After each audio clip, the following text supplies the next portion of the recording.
PCBs. I'm here to explain to you today what PCBs are and how they affected the Hudson River. PCBs, or polychlorinated biphenyls, are oily chemicals. GE, or General Electric, chose to dump these chemicals out of their plant's pipes when making their products from 1947 to 1977. That's 2 million pounds of PCBs in our Hudson. As you can imagine, this really must have affected the animal life on the Hudson River. My first point I would like to make is how PCBs affected the river life. As you can see, this is one dead fish. But there was not only one dead fish, but tons of dead river life killed from PCBs. Scientists discovered that one eel had 559 parts per million of PCBs in its flesh. The acceptable level is 5 in animals. That's over 100 times the acceptable level. So as you can see, animal life is greatly affected.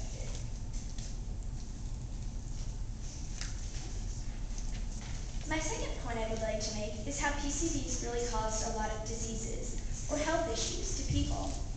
Some of these diseases include possible cancers, immune system disease, liver disease, low birth weights, endocrine system problems, learning disabilities, and nervous system problems, just to name a few.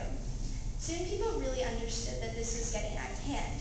So in 1976, Congress passed the Toxic Substances Control Act, so GE could not manufacture PCBs anymore. But 30 years later, PCBs are still in our Hudson River. PCBs are quite stable, and they didn't just die away. They're sinking into the sediment at the bottom of the river today. So what can be done? Dredging. What dredging really is this crane here on this barge will go down into the Hudson River and will pick up any of the PCBs at the bottom of the sediment, and it will put them on this barge, and this barge will be taken to a factory where the sediment with the PCBs will be cleaned, so the sediment will become PCB free, and then the sediment will be put back into the Hudson River. The PCBs will be shipped off to Texas in a landfill where they will be watched for many years to come. The EPA, or Environmental Protection Agency, is helping on this endeavor along with GE. They're collaborating, and the EPA is really prepared. They have data. They've been planning this out for about 7 years. They have special data that they use for this project.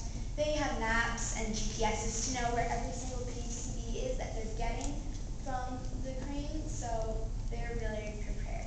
This is all stage 1, and it is then complete. So they must carry out with stage 2, but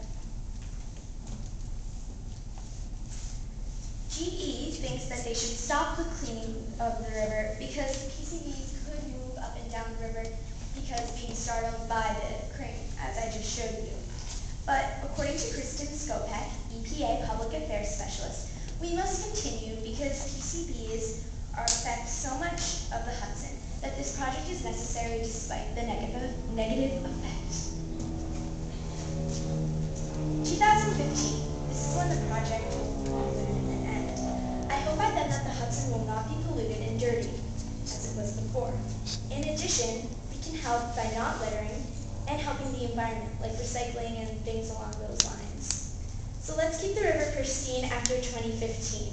Thank you, and have a nice day.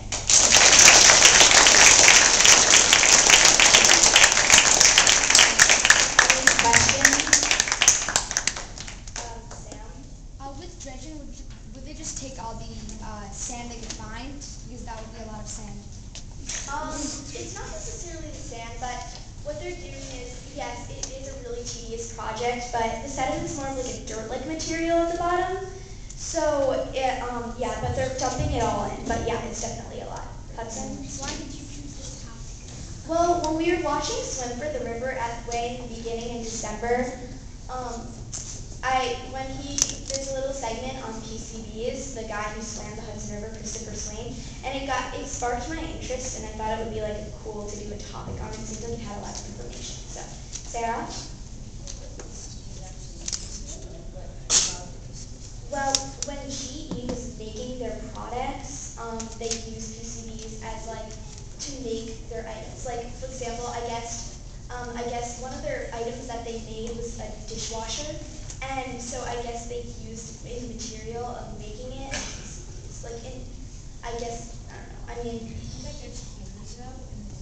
it could, but I'm sort of unsure about that question. But it's just like it's an idea of what could have been. I mean, maybe not for a specific dishwasher per se, but like other things that they created. Kira? Who discovered that PCBs were bad for the environment, and when was that? Well, it was all, I guess, around the time of the 1950s and the 1960s, and people just started seeing the effects, especially around the Hudson River.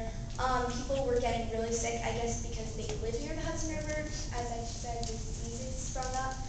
But also, I didn't mention this, but on a video I watched used as a source, a scientist actually in Sweden found like PCBs in fish and even in his baby daughter's hair.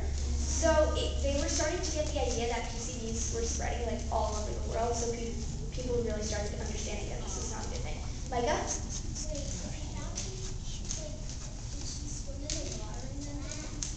They didn't describe how they found the PCBs, but they just said he found it in his wife and baby daughter's hair.